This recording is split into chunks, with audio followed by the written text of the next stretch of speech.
Kasi 'di ba sinabi ni Pangulong Bongbong Marcos na hindi niya na daw makilala yung budget. So, mga kabatas natin, ang pinupunto dun pala yung mga insertions. Ngayon, dahil nagreklamo ng gano'n yung pangulo, sumulat itong si Zaldico.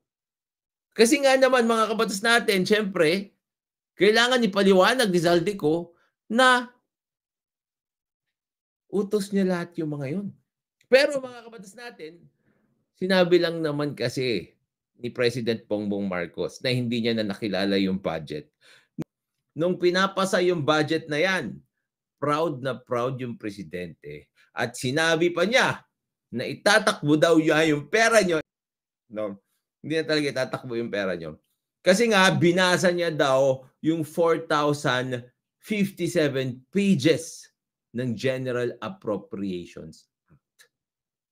So nung pinapasa yung budget at wala pang question doon mga kabads natin, proud na proud yung presidente doon sa budget. Nung question na yun mga kabads natin, yung presidente, pumaliktad, sinabi niya, hindi niya na daw kilala. Yun yung unfolding of events.